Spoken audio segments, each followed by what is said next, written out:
This is OwlUp, where learning happens in minutes, not hours. For a deeper journey, explore all our courses at owlup.co. Now, let's dive in.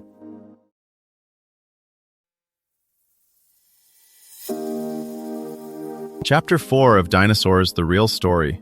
The Behavior of Behemoths, Social Dynamics and Habits. In this chapter, you'll learn: identify social behaviors in different dinosaur species. Let's dive in. A 100-ton giant thunders across ancient mud, not alone, but in step with a dozen neighbors. Another scene: miles of packed dinosaur nests, as dense as a busy seabird cliff. If dinosaurs were dumb, lonely lizards, why does the fossil record look more like rush hour? 16 sauropods once walked in parallel for more than half a kilometer, their footprints in Bolivia's ancient mud still holding the rhythm of a shared journey. Elsewhere in time and space, herds of hadrosaurs moved like living weather fronts across Cretaceous floodplains, their passage reshaping vegetation, soil, even local climates. These weren't just crowds of big animals, they were mobile ecosystems with rules, roles, and long-term roots. In this episode, we'll follow those roots. We'll look at how isotope chemistry in teeth exposes seasonal migrations rivaling today's caribou, how growth rings in bone hint at teenage gangs of predators, and how computer models reveal the math behind safety in numbers. Think of it as shifting the camera from isolated skeletons to something closer to a time-lapse of traffic patterns across an ancient continent.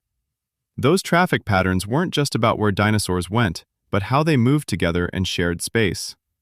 Trackways show tight bunching in places and neat spacing in others, hinting at shifting formations, like fans leaving a stadium versus runners in a race.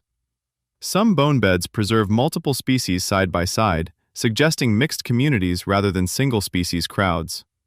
And nesting grounds sometimes overlap with feeding areas, raising questions.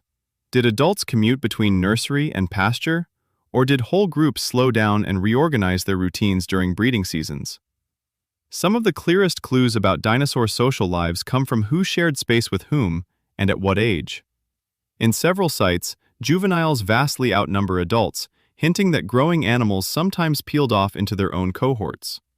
A Jurassic bone bed in North America, for example, preserves mostly subadult predatory dinosaurs with only a sprinkling of older individuals. That imbalance is hard to explain if every hunter was a lone wanderer. It fits better with temporary age-graded groups, where animals with similar size, speed, and needs clustered together, while the biggest adults ranged more widely. Herbivores show a different pattern. In some Cretaceous localities, you find a full spread of sizes, from hatchlings to giants, all jumbled in the same deposits.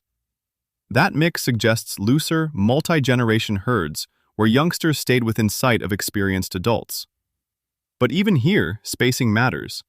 Tight clusters of small tracks on the margins of larger ones imply that the youngest often kept to the edges, close but not underfoot. Nesting grounds add another layer. At some sites, egg clutches are remarkably uniform in size and layout, as though multiple females followed a shared template. Others show more variation, with overlapping nest rims and trampled edges, implying repeated use of the same real estate over years. That kind of fidelity to place hints at social traditions, roots and breeding spots passed along not through culture as we know it, but through inherited instincts tuned by group success. Predators had to navigate this social landscape too. Trackways of large carnivores occasionally run parallel for long stretches, suggesting at least short-term coordination. Yet kill sites rarely show clear evidence of shared meals, raising the possibility that cooperation might have centered more on movement and territory defense than on dramatic pack attacks. Across all these cases, the striking thing is how flexible the patterns look. Behavior seems to stretch from loose aggregations around water or nesting sites to tightly organized formations on the move, more like a spectrum of crowd behaviors than a single dinosaur lifestyle. A Camarasaurus tooth that grew during a long, thirsty walk carries a different chemical accent from one formed during a lush season. Line those teeth up, and you don't just get a migration route. You get something like a timetable of when different age groups moved, stalled, or split off. In some formations, big individuals seem to have shifted ranges earlier than small ones, hinting that size, not just species, shaped who led and who followed. Predators show their own quirks. At certain sites, smaller carnivores cluster around the same horizons as mid-sized plant eaters, while the biggest hunters appear in thinner, more widely spaced layers. That pattern suggests staggered use of the same landscapes, like overlapping shifts in a 24-hour hospital. Juveniles, agile and numerous, work the busy times. Heavyweights dominate briefer, high-impact intervals. Even river channels record crowd behavior. Parallel trackways sometimes tighten, then fan out near ancient crossings, implying moments where groups compressed into tense bottlenecks, then relaxed once danger passed. Stress bands in future bone scans could reveal not just when dinosaurs moved, but how groups coped with droughts, eruptions, or sudden freezes. Drone-mapped trackways, stitched together by AI, may show trails splitting and rejoining like subway lines at rush hour, evidence of flexible leadership and fallback plans. Your challenge this week? Watch a flock, school, or crowd and ask, where is the hidden choreography here, and what might we still be missing in the rocks? In the end, these traces hint at more than strategy. They whisper personalities. Some individuals limped, others strode ahead. Some nesting grounds show quirks in layout like signature brushstrokes on a canvas. As new sites surface and tools sharpen, the question shifts from, did dinosaurs live in groups? To, how many different ways could they? To go deeper, here are 3 next steps. 1. Pull up your calendar and install a Behemoth buffer by using a tool like Reclaim.ai or Motion to automatically block 90-minute focus windows around your most socially draining meetings this week, so your habits don't get hijacked by everyone else's urgency. 2.